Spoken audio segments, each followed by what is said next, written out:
जब मैंने ये काम शुरू किया था तो एक बात मन में मेरे थी, मैं किसी से कोई आर्थिक सहायता नहीं मांगूंगा, जो करूंगा मैं अपने बलबूते करूंगा। आगे जाके उत्तराखंड नहीं, देश को सबसे ज़्यादा भुगतना पड़ेगा। मेरा मिशन था कि मैं रुद्रपुर को इंदौर बनाऊंगा, लेकिन यहाँ के आवारा पशुओं ने, लोगों की मानसिकता ने शायद मैं उस मिशन पे कामयाब नहीं हो पाया हूँ। उसके लिए मुझे खेद है। पाले पिलाए बच्चों को, इनको बेरोजगार बच्चों को मैं छोड़ जाऊँ यहाँ पे पेड़ पौधों को, और ये सब सूख जाए तो मेरे सब की एक पानी फिर जाएगा। तो मैं इसीलिए इस मिशन से अभी जुड़ा हूँ। दीनदयाल उपाध्याय चौक से लेके लेबर चौक तक मेरे 39 ड्रम पड़े थे आधे आधे। उसमें उस बोगनविलिया के पेड़ लगे थे। किसी वीआईपी को आना था, नगर निगम ने सारे वो ड्रम मेरे डंपर से उठवा के वो कहीं फेंकवा दिए मुझसे बिना पूछे। वो 39 ड्रम है, एक एक ड्रम की कीमत 2-2 हज़ार रुपये थी। अगर कोई आपने समाज के लिए काम करना है, आज मैं सेवा नहीं कहूँगा, समाज के लिए काम करना है, कोई चेतना जागृत करनी है, तो खर्चे को आपको एक साइड में रखना पड़ेगा। रुद्रपुर का कोई बहुत रिच आदमी अगर इस दुनिया को छोड़कर चला जाएगा और अपनी कमाई का खजाना साथ ले जाएगा, उस दिन मैं इस इन्वायरमेंट को, साले को, सबको आग लगा दूंगा और मैं पैसा कमाऊंगा उस दिन के बाद। नमस्कार साथियों, आप देख रहे हैं बेबाक चर्चा और इस समय हम चर्चा करने के लिए पहुंचे हैं एक ऐसी शख्सियत के पास जो बैंक से रिटायर्ड एक मैनेजर हैं, जो पीएचडी किए बैठे हुए हैं एग्रोनॉमी से। सन 77 में मेरे पैदा होने से तकरीबन 5 साल पहले अपनी शिक्षा पूर्ण करके वो इस फील्ड में हैं और शहर के अंदर अगर मैं कहूँ एक समाज सेवी हैं, एक वरिष्ठ नागरिक हैं, जिम्मेदार नागरिक हैं, लेकिन एक पागलपन सर पर सवार लिए वो शहर को हरा भरा करने की मुहिम पर दिन रात काम करते हुए नज़र आते हैं।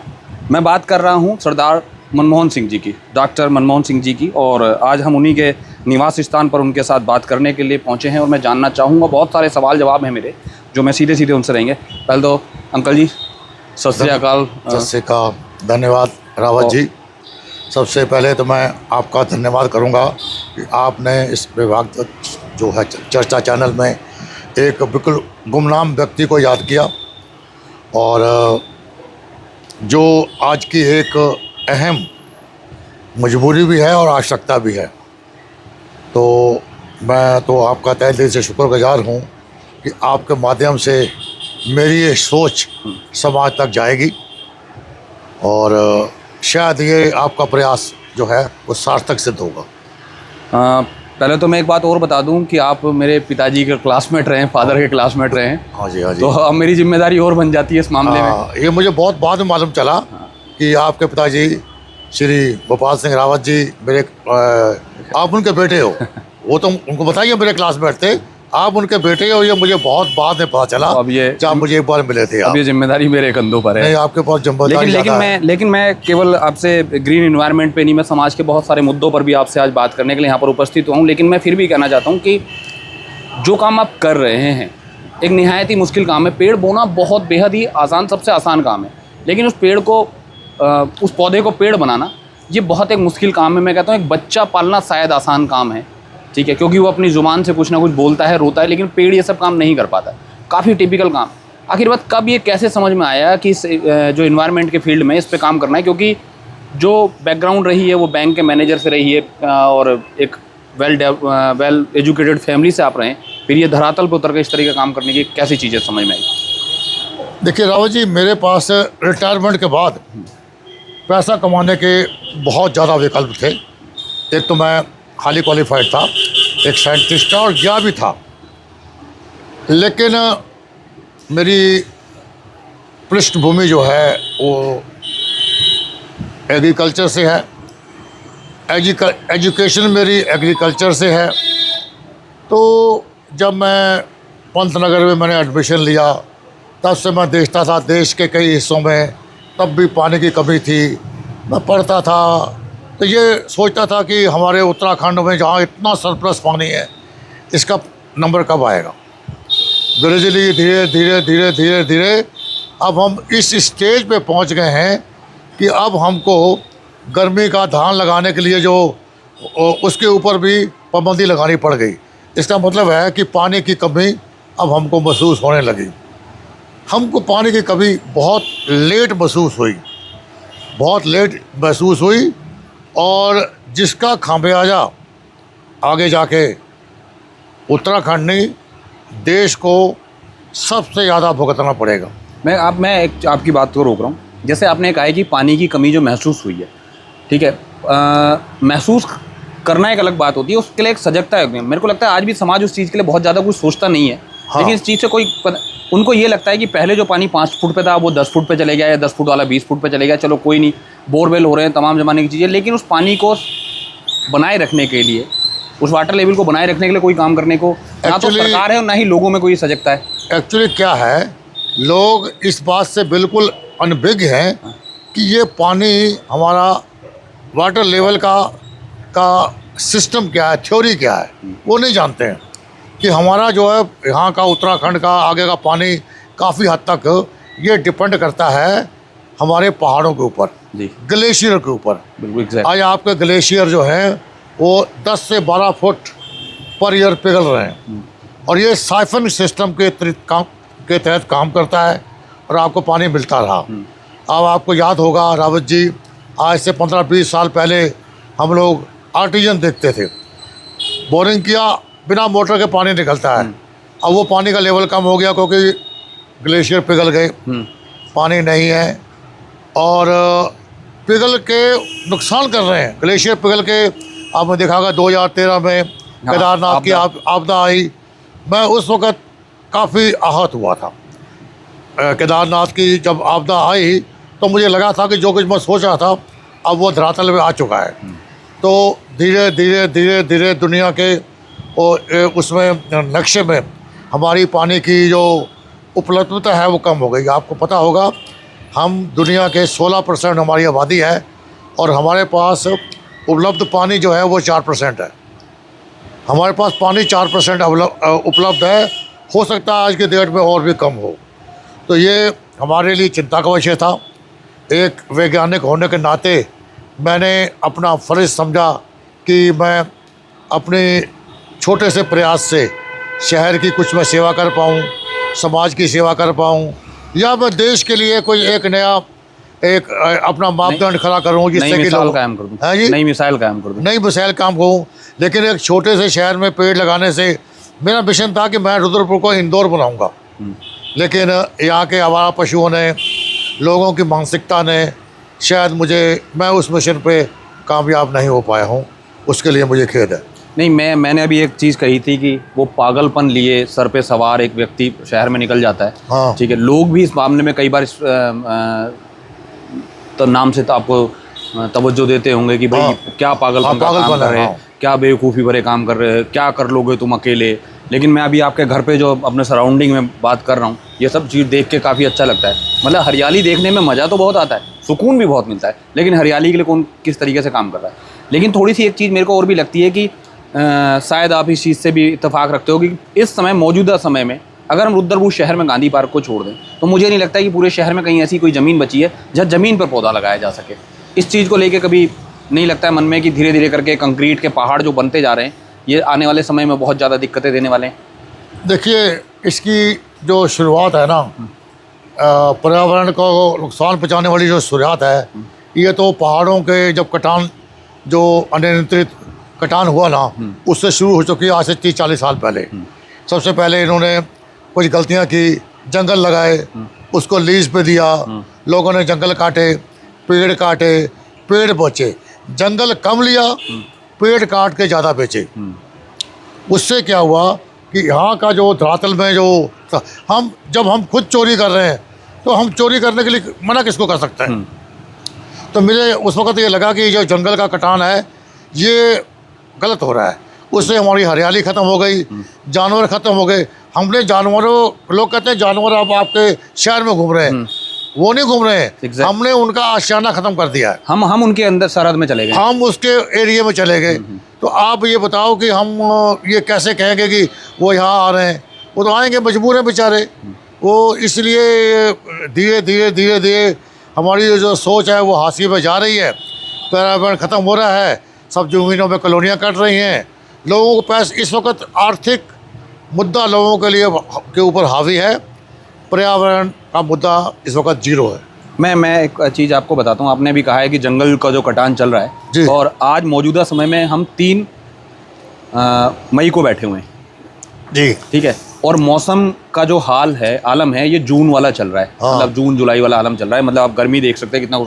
इसकी एक बहुत बड़ा रीज़न यही है कि जंगलों का कटान जो पिछले कुछ सालों में बड़ी तेज़ी के साथ हुआ है, पर्यावरण के साथ जो छेड़छाड़ हुई है। नहीं तो मुझे ध्यान है कि जब हम छोटे होते थे तो अप्रैलों में शादियाँ हुआ थी रात को, तो हल्के फुल्के कपड़े उस तरीके से पहनने पड़ते थे। हाँ। और आज ये सब चीज़ें हो गई है। कटान को लेकर मैं एक चीज़ और कहता हूँ कि सरकार मतलब कितने मर्जी अभियान चला ले, एक पेड़ माँ के नाम, और जंगल के जंगल काट दे, तो फिर ये सब चीज़ें कैसे होती है। जबकि हकीकत है कि कई बार अभियान चलाए जाते हैं पेड़ बोने के। पेड़ बोना और पेड़ का होना ये 2 अलग अलग चीज़ें हैं, बेहद मुश्किल काम।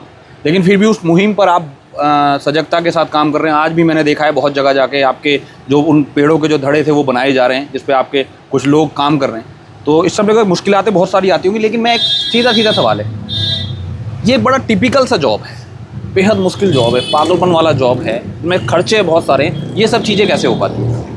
देखिए, अगर आपकी विल पावर स्ट्रांग है कि मुझे ये काम करना है, और आपने इधर उधर नहीं देखना कि लोग मुझे क्या कहते हैं। जी।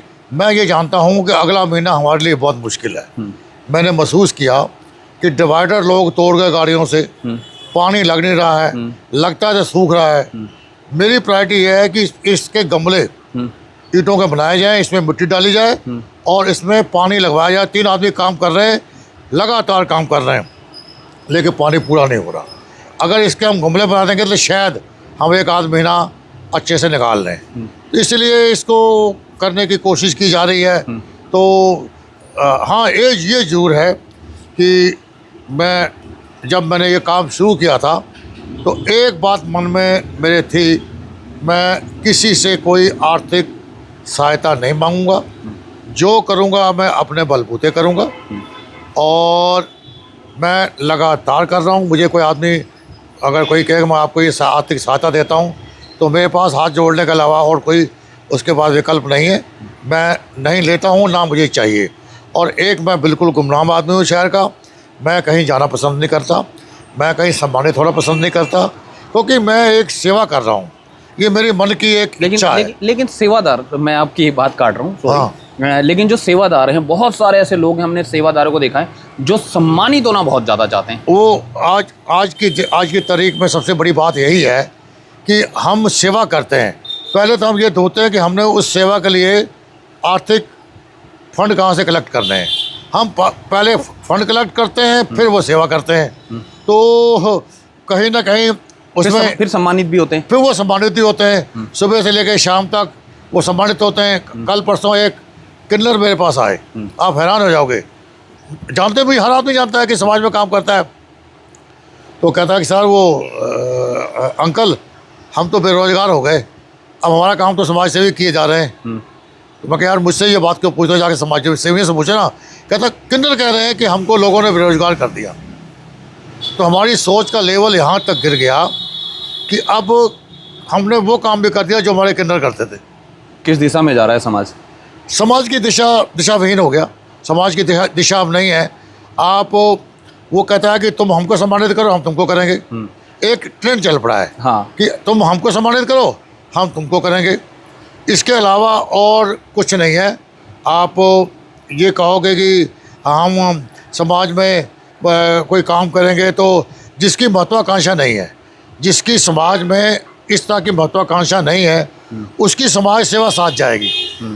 और जिसकी महत्वाकांक्षा है, रावत जी कहीं लिख के रह जाओ, उसकी समाज सेवा यहाँ के यहीं रह जाएगी, साथ नहीं जाएगी। लेकिन मैं फिर उसी बात में कह रहा हूँ, जैसे आपने कह दिया समाज सेवा कर रहे हैं, मैंने करना है, फिर उसके बाद सम्मानित होकर जा रहे हैं, फिर उसके बाद वो राजनीतिक पहलू को भी पकड़ ले रहे हैं, राजनीति भी उसमें इन्वॉल्व हो रही है। लोगों को प्रमोट करते हैं। हाँ ठीक है, मतलब राजनीति चाहती है कि अगर मैं सीधी बात कर दूँ, मनमोहन सिंह जी है जो लगातार एक फील्ड में काम कर रहे हैं, तो मनमोहन सिंह ने समाज में एक अपना दायरा सेट किया होगा कि एक अपना फील्ड बना लिया होगा। इस फील्ड के दौरान अगर मैं मनमोहन सिंह जी को सम्मानित करके अपनी पार्टी में ले लेता हूँ या अपने लिए कोई बयान करवा देता हूँ, तो मेरे को उस चीज़ का मतलब बिना मेहनत के मुझे वो नतीजा मिल जाएगा, आपके उसमें से मिलेगा। और यही सब कुछ चल रहा है पिछले कुछ दौर से। मैंने भी कोविड के टाइम पे ये सब चीज़ें देखी हैं कि कोविड के टाइम पे जिन लोगों ने ये सब काम किए थे, फिर जब वो मंच में जाकर सम्मानित हुए, धीरे धीरे करके उनका रुख किसी ना किसी पार्टी की तरफ को हो गया है।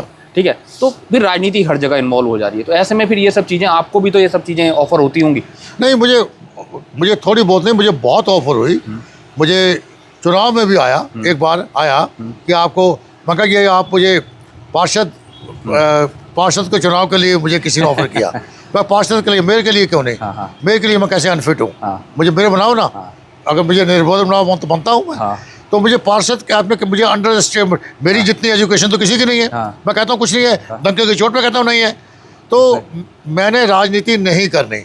मैंने शुरू से कह दिया कि मैंने राजनीति नहीं करनी।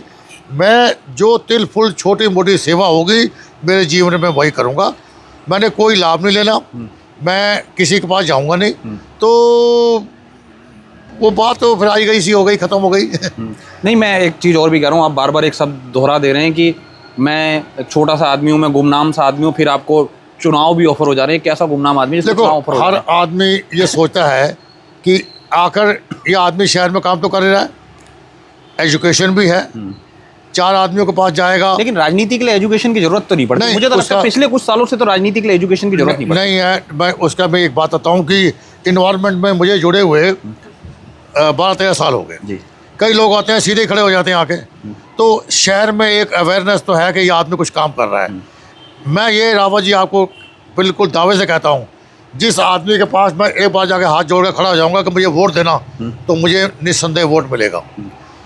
लेकिन मैंने एक चीज़ है, मैंने अब अपने किसी उसके महत्वाकांक्षा के लिए किसी के आगे हाथ नहीं जोड़ने। मैं नहीं जोड़ूँगा किसी के आगे, कोई भी हो।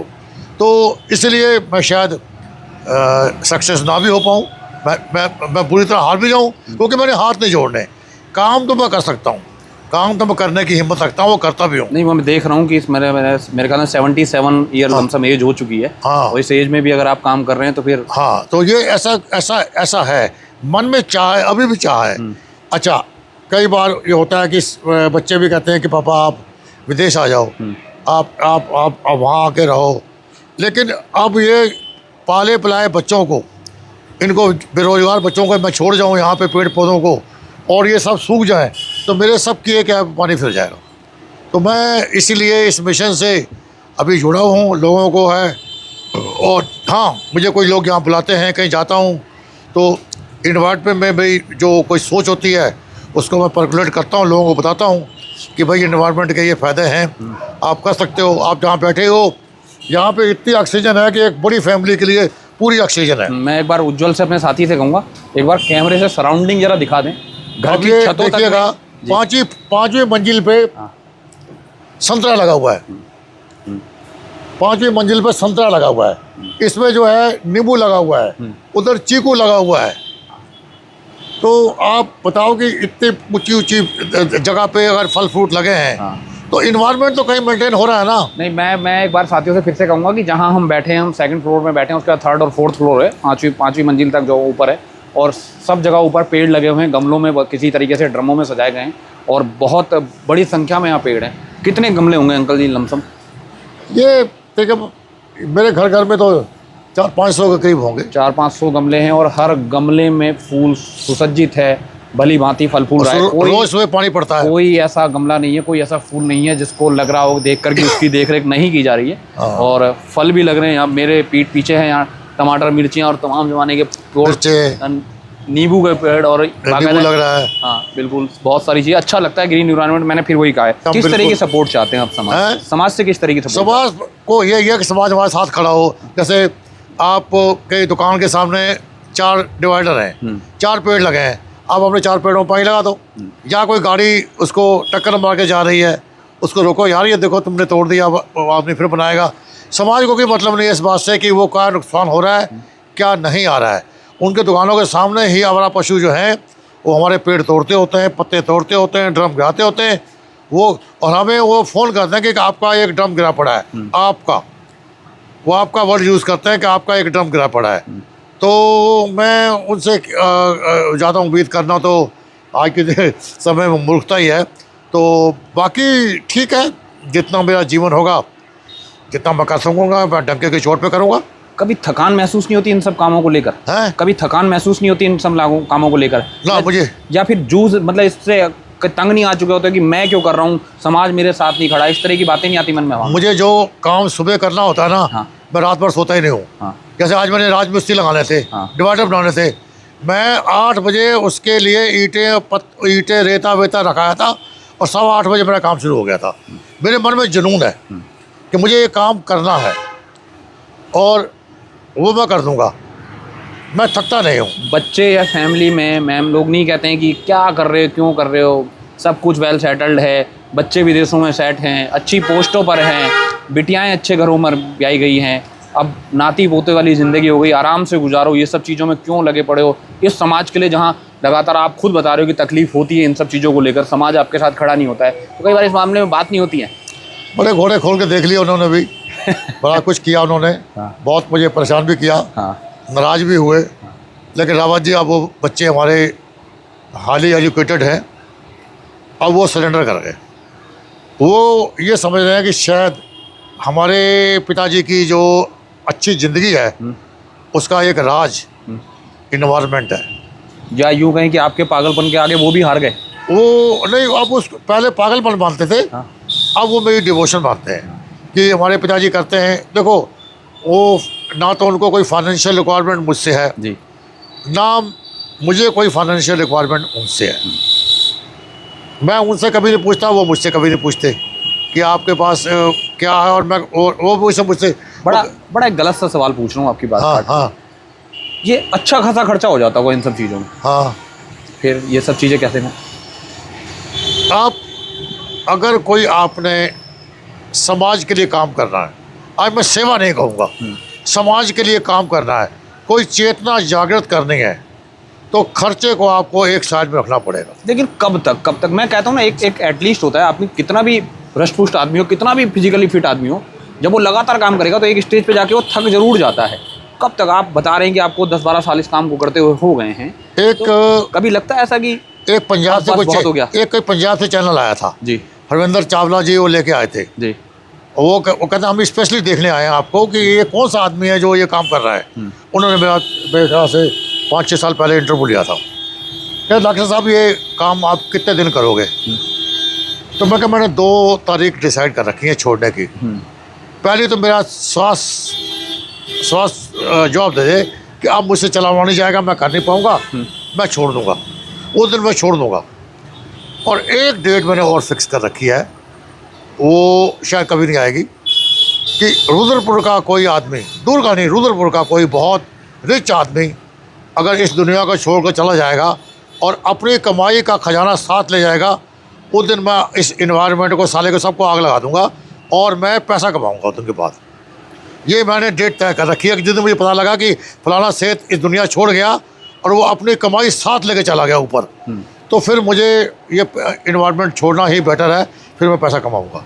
मैं एक छोटी सी एक शब्दावली आपके लिए कह दूं, जितनी देर में मैंने आपको परखा है। हाँ एक तो आप एग्रीकल्चर के स्टूडेंट हो, हाँ आदित्यनाथ झा से पढ़े हो। हाँ झा कॉलेज अपने आप में एक हाँ, बड़ी शख्सियत, मानव कॉलेज था। यस, हाँ यस, ठीक है, हमने भी उसी से पढ़ा है। ठीक है, आप ही के पच्चीनों में चल रहे हैं, एग्रीकल्चर के स्टूडेंट रहे हो। एग्रीकल्चर के स्टूडेंटों में एक अलग ही जज्बा चलता है। हाँ ठीक है, अब बैंक से मैनेजर रिटायर्ड हुए हैं आप, PhD होल्डर हैं आप, ठीक है, वेल सेटल्ड है, ठीक है, इन्वायरमेंट को लेकर पागल है और उस पर से आप सरदार हैं। हाँ, ऊपर सरदार है। ठीक है, तो देखो, सबसे बढ़िया बात क्या है, सरदार, अब तो आपने मुझसे सवाल पूछा तो मैं जवाब तो उसका दे ही दूंगा। जवाब तो दे दूंगा जी। सरदार को अपने कही हुई बात 2 दिन बाद में समझ में आती है कि मैंने फलाने को ये बात कही थी, तो 2 दिन बाद में समझ में आएगी, इसलिए उसका कोई नुकसान तो होना ही नहीं। हाँ, 2 दिन बाद में समझ में आएगी तो चलो मैंने बोल दी होगी। हाँ, तो इसलिए सरदार पे तो ये बात लागू होती है। सरदार पे एक बात तो ये लागू होती है कि वो बात को उस वक्त नहीं समझता, 2 दिन बाद समझता है। तो ये तो मेरे लिए बहुत अच्छा है। हाँ, उस वक्त समझ में आ गई तो शायद मैं वो काम नहीं करूँगा। हाँ, लेकिन मैंने वो समझ लिया ना कि वो पागलपन जो था वो अब की बार पागलपन वो सरदार के सर पे सर। हाँ, वो उस वक्त सवार था। अब चल रहा है वो। हाँ, तो इसलिए ये अब लड़ाई चलने वाली है। एक बात बताता हूँ आपको मैं, ये जब हमें पता नहीं था कि साले इस सड़क पे खड्डे खोदने का रिजल्ट क्या होगा। हाँ, एक यहाँ MLA थे, हाँ, वो काफ़ी मशहूर थे जब रामपाल जी मेयर मेयर थे। थे। उनका नाम था, वो यहाँ चले गए थे वहाँ पे आप कलेक्ट्रेट, वो मेरे खिलाफ FIR करने लगे थे कि इस तरह के खड्डे खोद दिए। जी। रामपाल जी ने उनसे कहा कि आप उसके ऊपर केस तो करोगे, हाँ जज पूछेगा कि इस आदमी का फ़ायदा क्या था, हाँ ये खड्डे खोद के पेड़ लगाना था, इसे क्या मिला, हाँ। तो आप क्या जवाब दोगे? जाने दो, लगाता है लगाने दो, तो खड्डे खोद के लगा दिए उसने, वो कहेगा मैंने नहीं लगाए।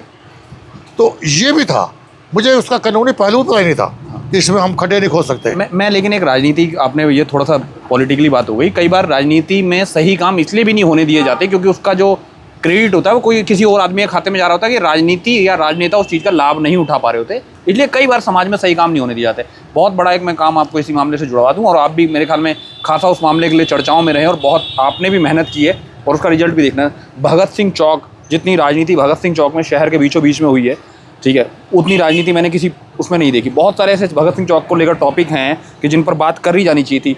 21 जून 2021 से लेकर भगत सिंह चौक की एक मुहिम चली थी, ठीक है, जिसपे 28 सितंबर को उनके जन्मदिन 2022 पर मेयर रामपाल ने घोषणा की थी 30 लाख रुपए की। विकास शर्मा जी उस समय प्रदेश मंत्री होते थे, आज विकास शर्मा जी खुद से वहाँ मेयर हैं, ठीक है, लेकिन आज भी वहाँ भगत सिंह जी की मूर्ति नहीं लग पाई। और इस बात की लड़ाई होती है कि मूर्ति यहाँ लगा दी जाए, मूर्ति वहाँ लगा दी जाए, थोड़ी 2 फुट ऊंची लगा दी जाए, नीचे लगा दी जाए, उसमें इस पे एक बड़ा विवाद है। कुछ आदमियों की वर्चस्व और नाक की लड़ाई है। मैं किसी का नाम लिए बिना ये कहता हूँ, कभी पहले तो ये डिसाइड ये नहीं था कि कहाँ लगानी है। अरे जहाँ पहले लगानी थी वहीं लगनी चाहिए थी। पहले तो यह है कि कोई शहर के 1-2 आदमी चल के कहें कि यहाँ ना लगाओ, वहाँ ना लगाओ, किसी से बिना पूछे अपने आप डिसाइड कर लो, अपने आप मालिक बन जाओ जी। पहले तो वो, फिर वो जब ये डिसाइड हुआ कि यहाँ लगनी है तो पहले उसकी 8 ईंटें ऊंचा उसको स्टेज कर दिया। जब उसको ये डिसाइड है फिर उसको 8 ईंटें निकाल दी, फिर आगे 2 ईंटें और लगा दो और ऊंचा कर दो, फिर कहते नहीं वो कागज़ में साइन कर दिए, नहीं इसके 2 ईंटें और निकालो। हम लोग उसको करने नहीं दे रहे हैं, खाली वर्चस्व की भी लड़ाई है। मैंने ये आज एक वहाँ पे कोई गड्ढा था टॉयलेट का, वो गड्ढे को पता नहीं किसने क्या किया और क्या नहीं किया, वो गड्ढे को रुकवाने का वो जो श्रेय है वो शहीद भगत सिंह की जो कुर्बानी जितना बड़ा हो गया वो कि हमने ये नहीं करने दिया। आप हमारे समाज का हमें मैं आपको एक बात याद दिलाता हूँ, मैंने इसीलिए वो डेट बताई थी 21 जून 2021 को रुद्रपुर के एक सम्मानित ढाबे के आगे, सम्राट ढाबे के आगे टॉयलेट बाथरूम का मापदंड रख दिया गया था पूर्व मेयर के कार्यकाल में। उस चीज़ का हमने विरोध किया था, मेरे पास वो वीडियो है, फुटेज है। उसका जब विरोध हमने किया गया तो उसके बाद वहाँ मेयर साहब ने आकर वो काम रुकवाया। MNA साहब उस समय के जो मेयर साहब, वो जो MNA साहब थे, उन्होंने आके वो काम वहाँ रुकवाया। चलिए उन्होंने कहा कि बाई मिस्टेक ये सब चीज़ हो गई, हम जानते थे कि बाई मिस्टेक कुछ नहीं होता है, लेकिन फिर भी हमने मानते ही काम रुक गया था। उसके बाद अचानक से, तब कोविड का दौर था, अचानक से फिर ये बात सामने आई कि भगत सिंह चौक के अंदर एक गड्ढा खोद दिया जाता है। उस गड्ढे को लेकर फिर राजनीति होती है। हमें पता चलता है कि भगत सिंह चौक के अंदर एक वहाँ पर शौचालय बनाया जा रहा है, जबकि शौचालय बनना तय था।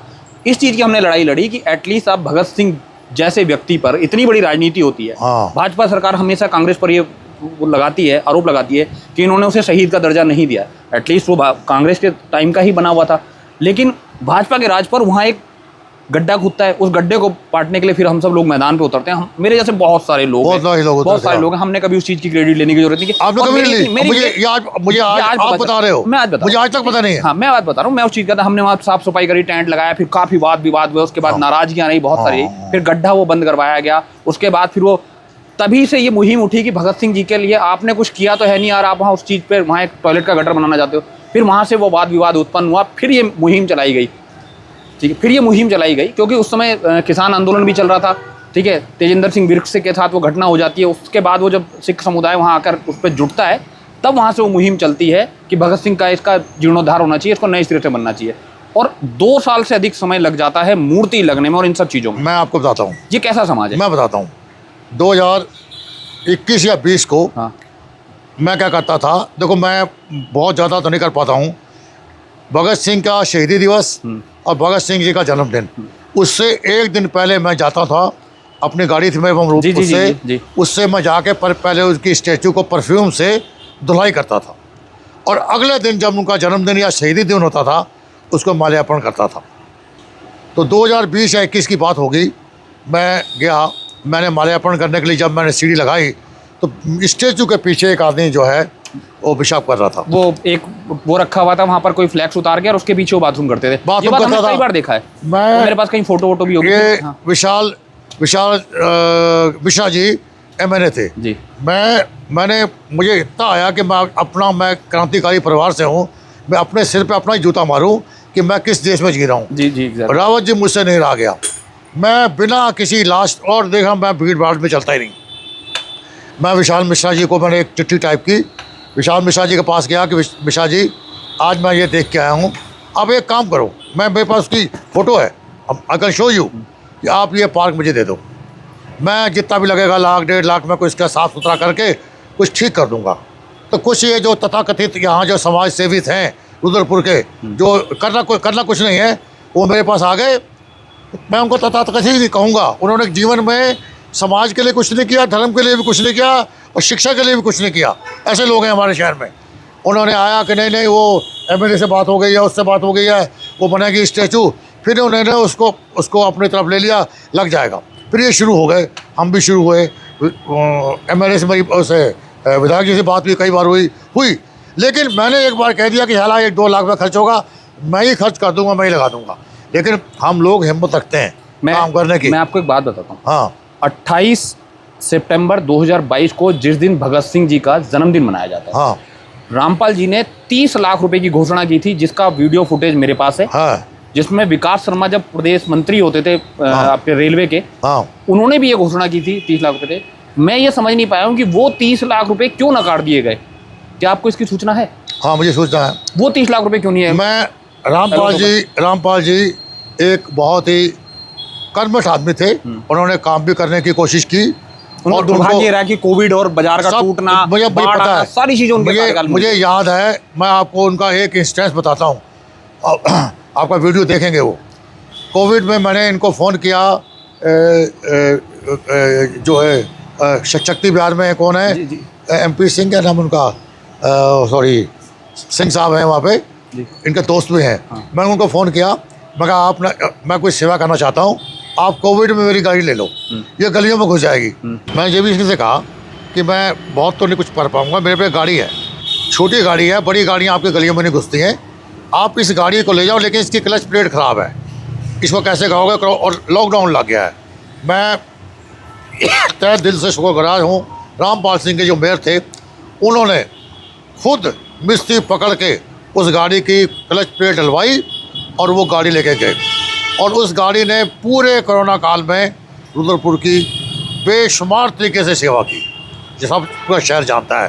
केमिकल भी डाला, फिर उससे हमने पेस्टिसाइड दवाई भी छिड़काव की, तो वो एक बड़ा अच्छा मिशन था। अब मैं कोरोना काल में एक सिस्टम रखा मैंने कि 20 लोगों को मदद करनी है। आपको छोटी सी बात बताता हूँ, अग्रसेन चौक में सवेरे हम हर हफ्ते सोमवार को 20 आदमी बुलाते थे, उनके पास 20 टोकन से 1 से लेकर 20 तक, उसमें मेरा मोबाइल नंबर लिखा था। मेरा बंदा जाता था उनके पास, उनको सबको 20 आदमियों को 500-500 रुपये देता था हर हफ्ते। जो आदमी नहीं आया वो हमको फ़ोन करता था कि आज मैं नहीं आया, 19 नंबर नहीं आया, 19 नंबर को आगे 1000 मिलते थे। मैं उस सेवा के अलावा मैं कुछ 10,000 रुपया पर वीक की सेवा मैंने पूरे टेन्योर में की, बिना किसी को बताए, बिना किसी झंझट के। जो नहीं आया उसको अगले हफ्ते दे दी। तो एक तरीका काम करने का साइंटिफिक तरीका था मेरा, मैंने करने की कोशिश की। लेकिन मैं ये सोचता था कि जब दुनिया ही ख़त्म हो जाएगी तो अगर मैं कुछ कर जाऊंगा तो मेरे लिए भी अच्छा होगा। बच्चे भी कहते हैं पापा कुछ करो, आप दो, आप जो कर सकते हो करो, तो किया गया।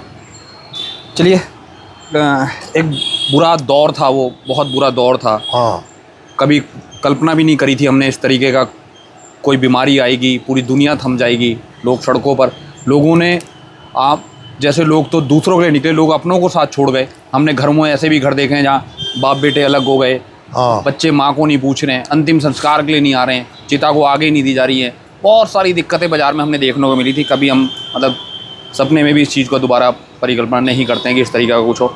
इन सब चीज़ों से अब हटके थोड़ा और कुछ एक पहलू में देखते हैं। पहलगाम एक हमला हुआ है, इस हमले को कैसे देखते हैं आप? देखिए,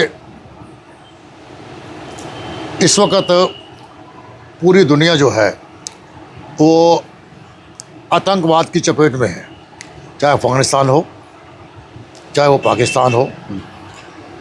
हमारा देश आतंकवाद के फील्ड में तो कहीं से कहीं तक बिल्कुल नहीं है, ये सारी दुनिया जानती है, जिसका हमारे देश को आज लाभ मिल रहा है कि भारत एक ऐसा शांतिप्रिय देश है जहाँ पे आतंकवाद नाम की चीज़ नहीं है। इन लोगों का ऑक्युपाइड कश्मीर के वो हमारा हिस्सा है। 74,000 किलोमीटर ज़मीन जो हमारी जो जिसको पीओके बोलते हैं वो 74,000 किलोमीटर है। उसमें से लगभग 5,000 किलोमीटर पाकिस्तान ने चीन को दे दी, इस एश्योरेंस से कि कल को जब कोई हमला होगा तो हम तुम्हारी मदद करेंगे। हम चीन के भी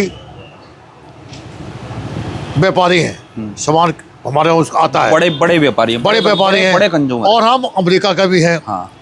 इसको बड़ा भरोसा था कि हमारे इस हमले में चीन और अमेरिका हमारे साथ खड़े होंगे, उन्होंने हाथ खड़े कर दिए। अब आइए मेन मुद्दे पे। आतंकवादियों ने ये काम किया, ना तो कश्मीरियों ने किया। कौन सा आदमी ऐसा है जो ये चाहेगा कि अपने पेट पे लात मारेगा कि फलाने आदमी आए, वो आतंकवादी हैं, वो हिंदुओं को या उसको मार जाएं और हमारा बिजनेस चौपट हो जाए। एक एक आदमी से लोगों ने इंटरव्यू बाद में लिए हैं। थोड़े बहुत तो होते ही है समाज में, लेकिन कोई आदमी अपने पेट में लात नहीं मारेगा। आज जो सब खाली बैठे हुए हैं। हम ये चाहते हैं, मेरी सोच ये है कि देश को अभी गर्मी का सीज़न स्टार्ट हुआ है, इसको बहुत ही मजबूत तरीके से उठाना चाहिए। सैलानियों को अधिक से अधिक मदद देनी चाहिए। सैलानियों का बहुत बड़ा मुआवजे का ऐलान होना चाहिए, उनका इंश्योरेंस होना चाहिए और उनसे उसके लिए प्रीमियम लेना चाहिए, जिससे क्या होगा कि एक मनोबल बढ़ेगा। आज 2,000 का होटल लोगों ने 20-20 हज़ार में लिया है, जो इतना महंगा जो 4,000 की फ़्लाइट थी वो 20-40 हज़ार में ली है जी। तो वो इतना पैसा अफोर्ड करते हैं तो एक प्रीमियम भी दे सकते हैं, सरकार पे लोड ना पड़े, और इसको इंटरनेशनल लेवल पे इसको प्रमोट करें। और आतंकवादियों से डरने की कोई ज़रूरत नहीं है। और मैं तो अपने देशवासियों से अपील करूंगा, आगे से अधिक अपने बजट को और जगह न जाके आप कश्मीर जाएं। कश्मीर हमारा है, हमारे देश का है, हमारी सरकार पूरी तरह से सजग है। जो भी वो प्रयास करेगी वो हमारे देश हित में होंगे। और मेरा एक सवाल है, आतंकवाद की परिभाषा आपकी नज़र में क्या है? मैं तो देखता हूँ केवल नफरत और दहशतगर्द करना ही आतंकवाद है। देखिए, एक व्यवसाय होता है, अगर उनकी रोजी रोटी इस चीज़ से चलती है, ये उनका व्यवसाय हो गया। उनके परिवार के लोगों को पैसे मिलते हैं, उनको कुछ लेना देना नहीं है। आदमी को मारने से, किसी को उड़ा देने से उनको कोई मतलब नहीं है। कॉन्ट्रैक्ट किलर है, कॉन्ट्रैक्ट किलर। हाँ, वो कॉन्ट्रैक्ट किलर है। जैसे जिसको जो सुपारी बोलते हैं, क्या बोलते हैं, सुपारी किलर। तो वो कर रहे हैं, अपनी जान पे भी खेल रहे हैं। लेकिन उनको उनके पास उनके देश में करने के लिए कुछ नहीं है। अगर वो कुछ नहीं करेंगे तो भूखे मरेंगे। या उनको 4 पैसे मिल जाते हैं, वो मानवता को जो है तार किए जा रहे हैं।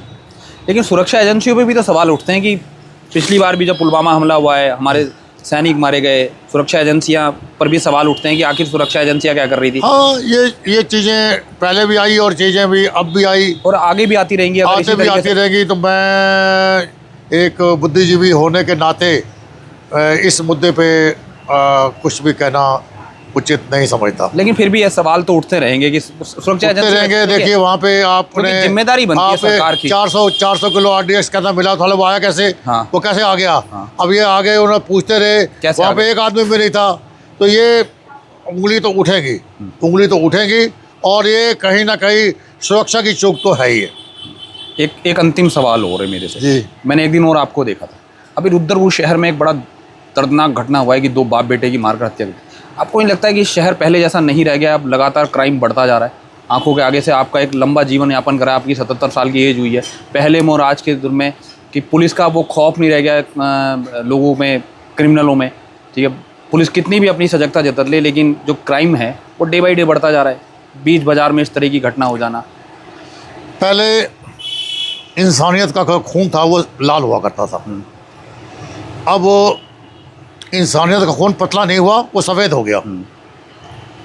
आज भाई भाई से, बाप बेटे से, रिश्तेदार एक दूसरे कोई उनकी जो महत्वाकांक्षा है वो है आर्थिक,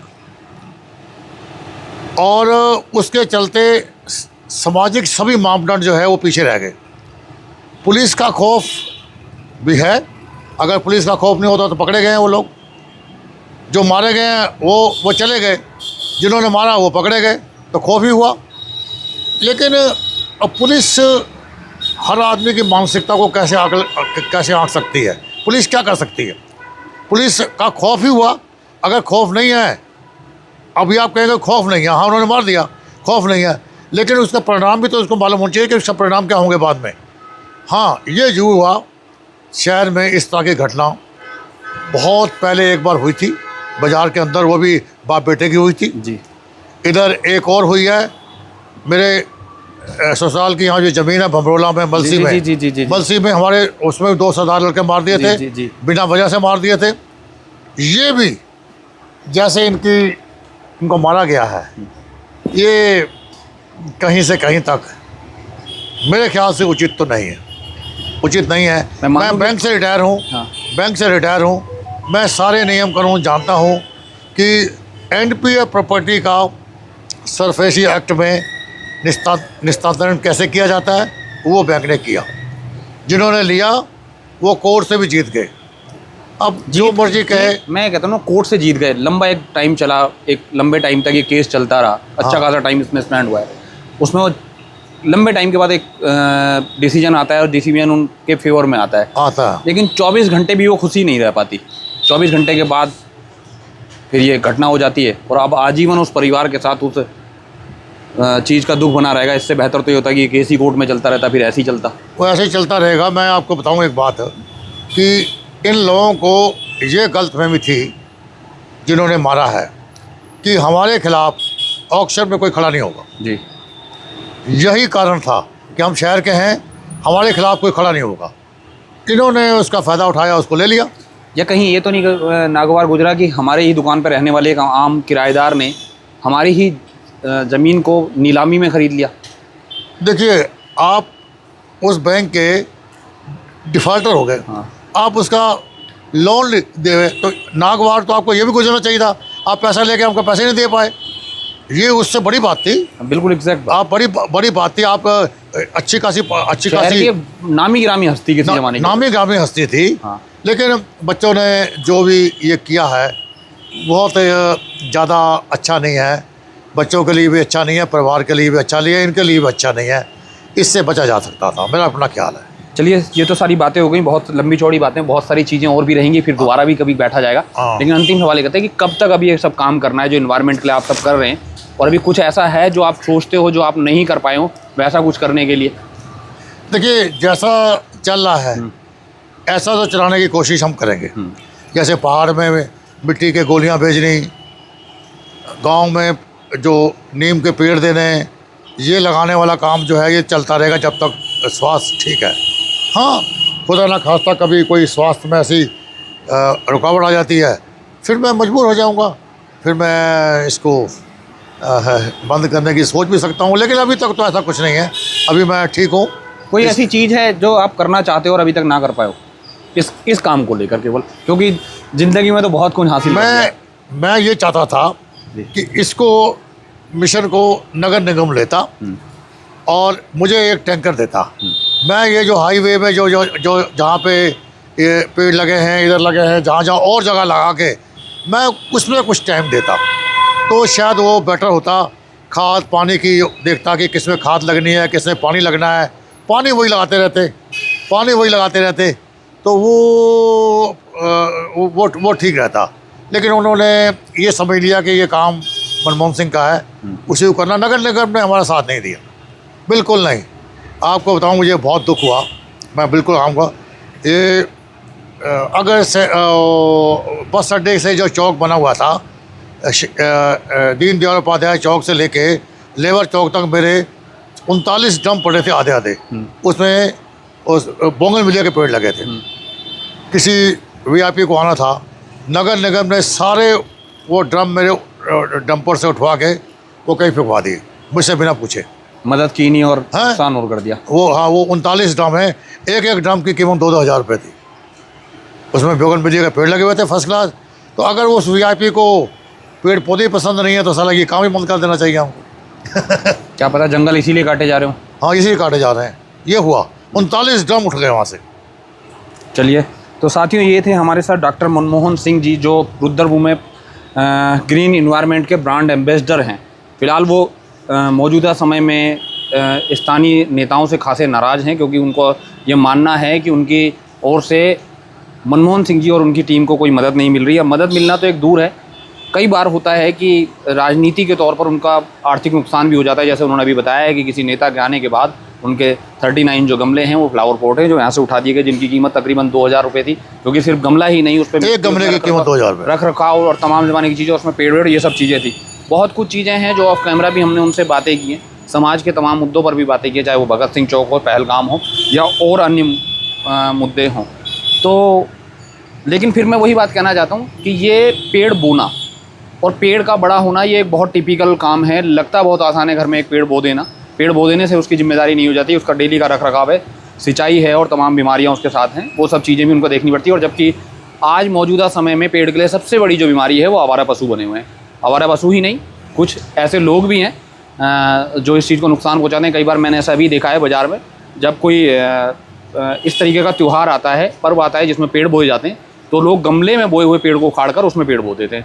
ऐसा भी मैंने देखा हुआ है कि लोगों को कई बार गमलों की ज़रूरत होती है, लोग यहाँ से ड्रम उठा के ले जाते हैं, ऐसा भी हमने कई बार देखा हुआ है। लेकिन मैं फिर वही कहना चाहता हूँ कि आप अगर किसी की मदद नहीं कर सकते तो उसका नुकसान भी ना करें, और कम से कम एटलीस्ट ऐसे लोगों का नुकसान ना करें जो कहीं ना कहीं किसी तरीके से, इंडिविजुअली तरीके से, आप किसी भी तरीके से आप लोगों की मदद कर रहे हैं, क्योंकि इन्वायरमेंट का बचा रहना बहुत ज़्यादा ज़रूरी है। तभी हमारी आने वाली पीढ़ियाँ सुरक्षित रह पाएगी। कोविड में हमने इस चीज़ का खासा असर देखा है कि ऑक्सीजन को लेकर जो दिक्कतें थी, जो वो दंश हमने जहाँ झेला है, उसका निवारण के तौर पर पर्यावरण को बचा रहना बहुत ज़्यादा ज़रूरी है। जबकि हकीकत ये है कि हज़ारों एकड़ों के जंगलात काट दिए गए हैं इंडस्ट्रियल के तौर पर, किसी और चीज़ों के तौर पर, और पेड़ जो बोए जाते हैं वो केवल IPL में बोए जा रहे हैं। एक डॉट बॉल में, एक डॉट बॉल पे एक पेड़ बोया जा रहा है, वो टीवी तक ही सीमित होता है। पिछली बार भी हमने सुना था लाखों की संख्या में पेड़ बोए गए, लेकिन वो पेड़ के जंगल लगे कहाँ हैं, ये एक बड़ा सवाल है। लेकिन जहाँ आपको पेड़ दिखाई दे रहे हैं वहाँ कम से कम उनका रख रखाव कीजिए, नुकसान ना पहुँचाइए, और कोशिश कीजिए ऐसे लोगों के साथ दें और इनकी टीम का हिस्सा बने। तो बने रहिएगा ऐसी चर्चाओं के लिए हमारे साथ। मैं अनिल रावत अपने साथी सहयोगी उज्जवल के साथ एक बार फिर से मिलेंगे, और मैं एक बार और चाहूँगा कि एक बार फिर से कभी मिलें और किसी दिन काम करते हुए शहर में आपके साथ मिले। धन्यवाद, बहुत बहुत रावत जी, बहुत बहुत धन्यवाद।